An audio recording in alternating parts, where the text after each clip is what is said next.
This week on Cruisin', we go virtual and car owners help produce the show. This is Chuck Cox, and this is my 1972 Chevy C10. Plus, the proper way to do a sheet metal repair is you have to drill out the spot welds. the Buckeye guys work on a classic Bronco. The virtual Cruisin' starts now.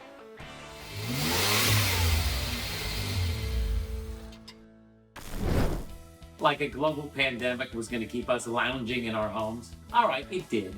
But it couldn't stop us from using 21st century technology to bring you 20th century classics. Hi, welcome to Virtual Cruisin'. I'm Bill Baronke.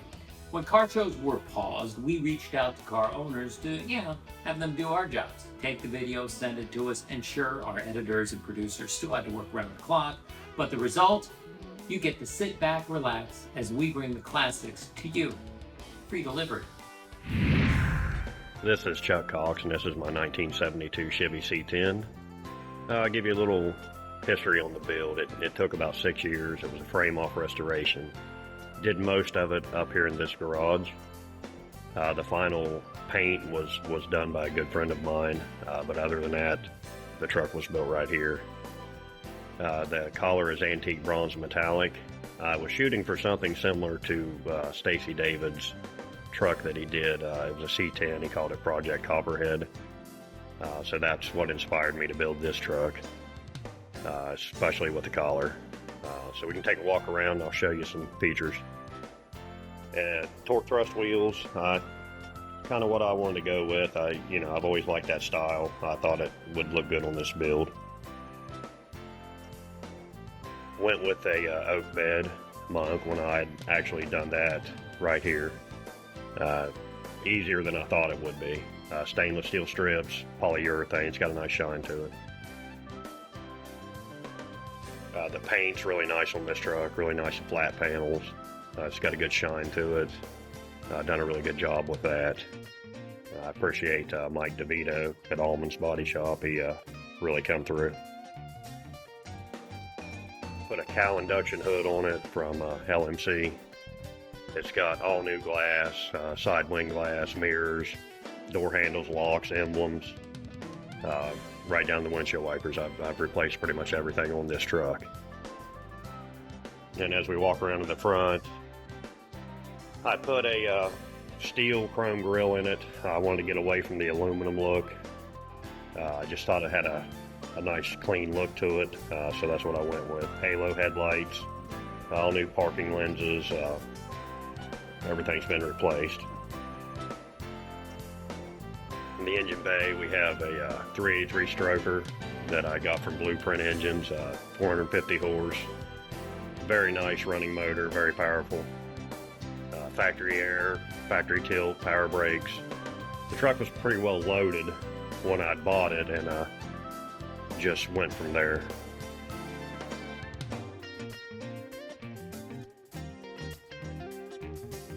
Come around to the interior.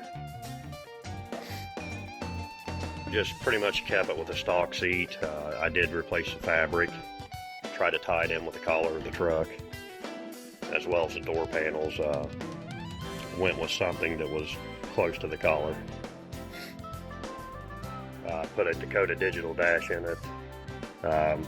Really like the dash. A lot of features, a lot of information. One of my favorite features of this truck is the dash. I did leave the gas tank behind the seat.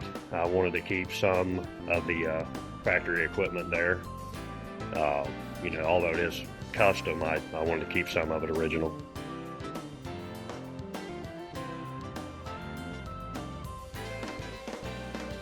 And I replaced all the bumpers, triple chrome bumpers, put the lettered tailgate on it.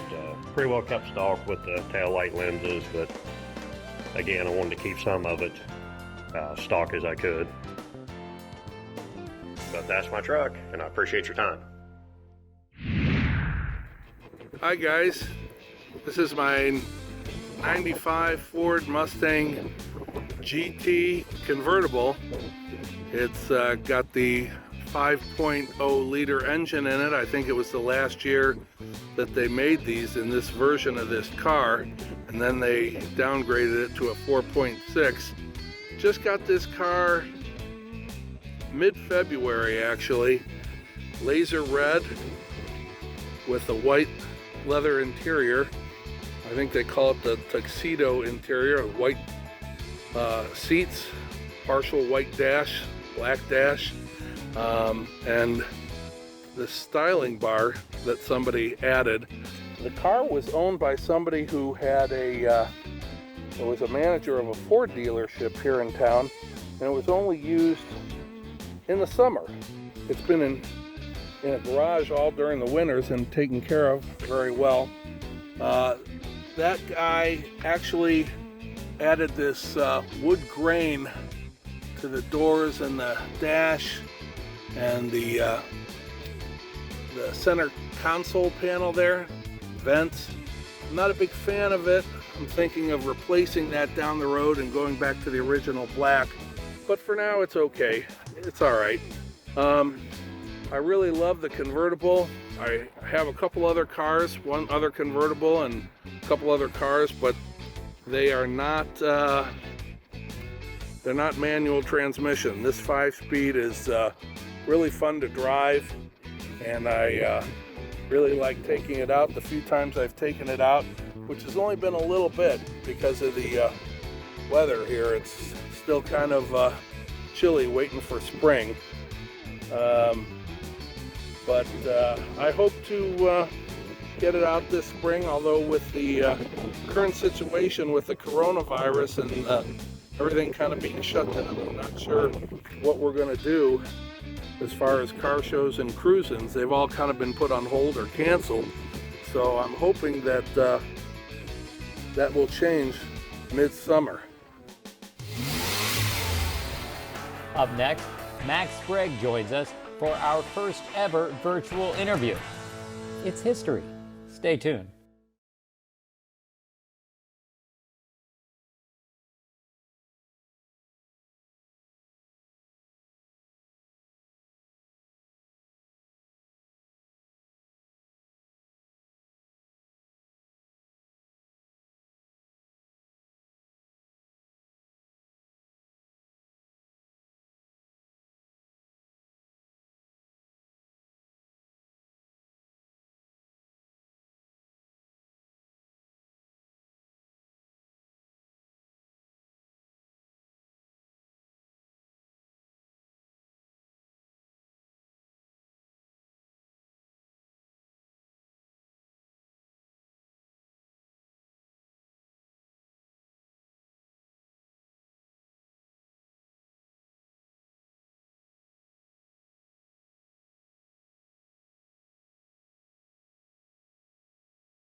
Welcome back to Cruising. As we told you, we recorded this in late April, and in early April, we're like, oh man, how are we going to do virtual cruisings?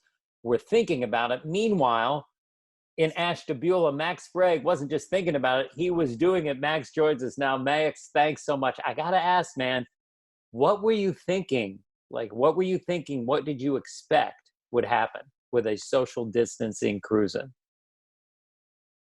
Well, I was trying to figure out, I run a car show page on Facebook. We've got 20,000 members. And all the guys are just chomping at the bit to get out in their cars. and I've trying to figure out a way to keep them apart, get out and do some good. So we took a cruise. We met at a park, and it was amazing. When I got to the park, there was people sitting. Women had taken chairs and put a huge circle where they were 6 to 8 feet apart, and they were sitting there talking. And it was actually just really good, clean American fun. Then we got the cars there and got to talking. We're yelling across the parking lot to each other. And then we got in the cars and took the cruise. And part of the cruise was actually to go to a nursing home. The nursing home was, those people have been locked down longer than the rest of us. And their lockdown has been more severe because they're actually locked in their rooms. So it's 4 walls. And I felt so bad. So I called the nursing home and said, if I bring some cars through there, would it brighten their day? And they said, sure would. So we went to the Lantern of Saybrook, and I did one of the most powerful pictures I've ever seen. Someone actually taking a picture of someone in a window. It would, and the person inside the window was just grinning from ear to ear. All right, here's my question. As you were driving by, did you see any of the residents pounding on the window saying, "That's my car"? No. No, the car owners were in their own cars, but we get that all the time where people want a certain car to drive past on their birthday. In fact, I'm doing one later today for someone on their birthday. And it's just amazing what a tie cars become to people. And that's it actually becomes part of their DNA. And that's one of the great things about just doing the show and going to a normal circumstances cruising is people are sitting in front of your cars and everyone has a story, and then it always triggers something in your mind. But I gotta ask, what did you expect when you basically had to cut that part of the show out? Well, that's why we were trying to come up with the different version, because I love car shows. I love going to them. I love talking to guys about their cars. I love getting under their hoods and seeing what they got. I love feeling the roars when they start their motors. But times are changing. We're gonna have to come up with a new way to enjoy the hobby, and this is what I come up with.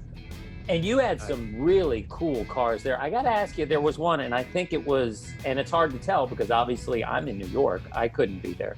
But some amazing cars there. But there was a Ford Coupe, I think it was a Ford Coupe. What was that? Looked like a 1930s. What was it?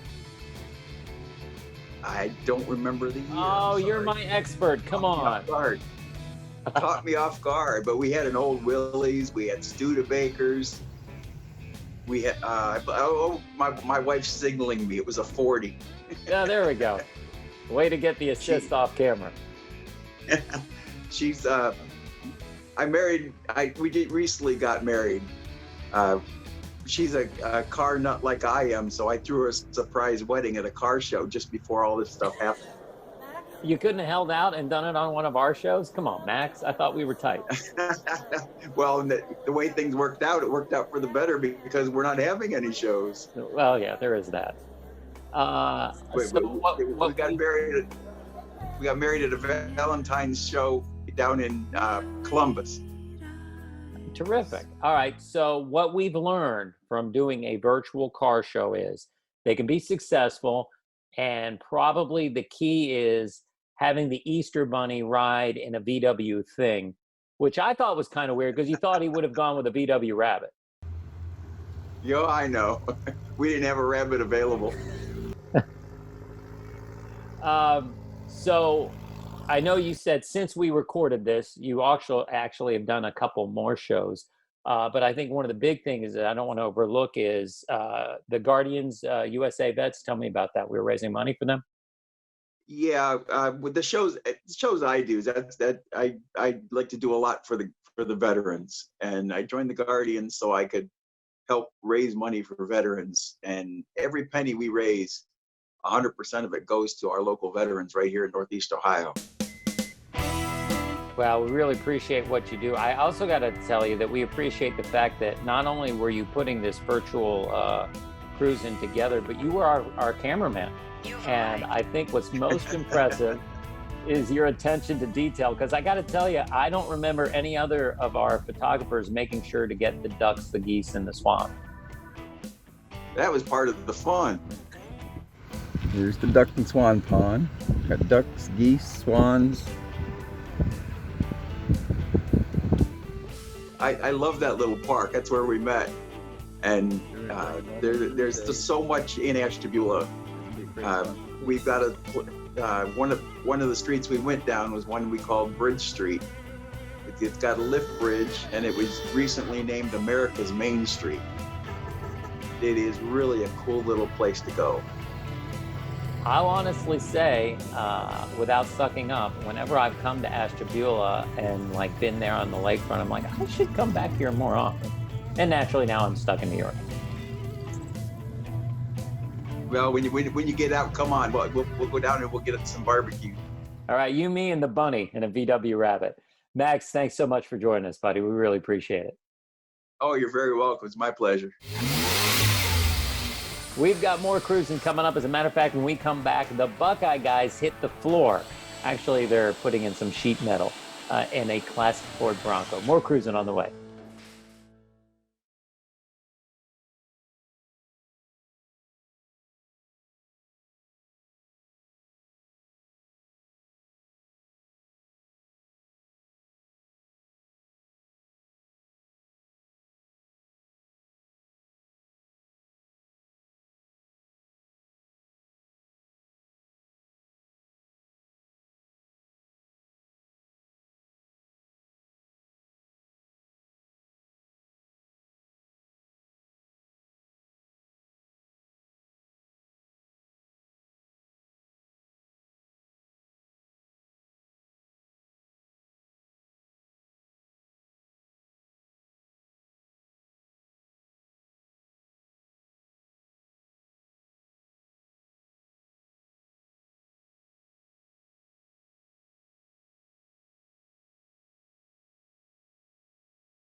Welcome to this edition of Cruising with the Buckeye Guys. Today, again, we have these hot trucks behind me here, or to the side of me here. The trucks are the hottest thing out here in the restoration marketplace.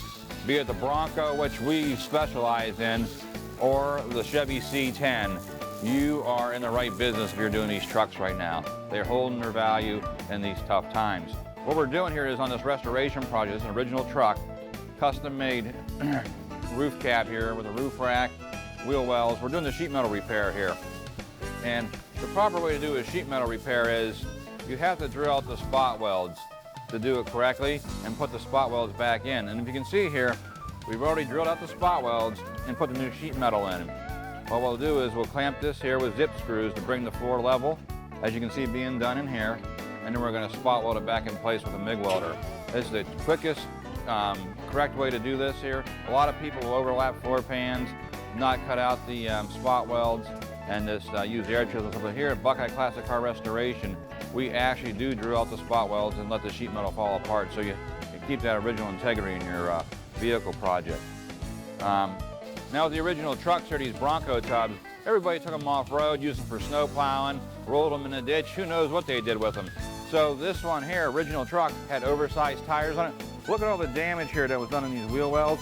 What we'll do is we'll take a pair of flat build vice grips to bend this back straight and hammer and dolly it out. As this is original sheet metal here, we're going to save it, we're not going to replace it.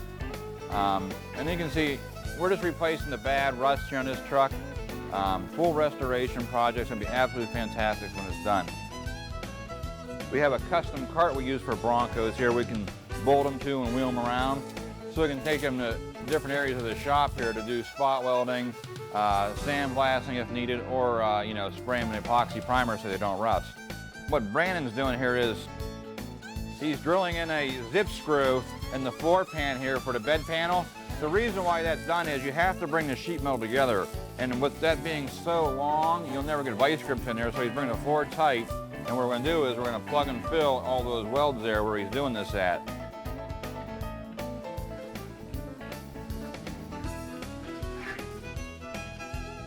Now Brandon, doing a fantastic job there.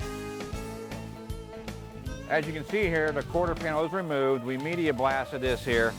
And now to protect the bare steel, because from the factory, these were just galvanized panels if you were lucky, and they rusted out. So we put epoxy primer on here to protect the steel. We're gonna do the same theory here with the quarter panel. We're gonna fit it all here to the original end cap, and then when we put the doors on, we're gonna zip screw and adjust it to where the gap's gotta be. So we have a quarter panel here. We're just gonna see how it fits here. And actually it fits pretty damn good. And you can see how the quarter panel goes on. It goes on like this just because we ground everything here, drilled all the spot welds, so it fits really well. And now what we're gonna do is we just fit it up here, and then we're gonna zip screw this as well here, and then fit it in there as well, and then zip screw that, and put the door on to make sure it all fits really good, and then weld it in place. For all your sheet metal repair needs, your engine work needs for your classic car, paint work, body work, we can do it all here at Buckeye Classic Car Restoration, rustbeltbroncos.com. Give us a call, 330-533-4757. Get your project rolling. Coming up, the first ever Honda N600. Next.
Now, back to our virtual cruising.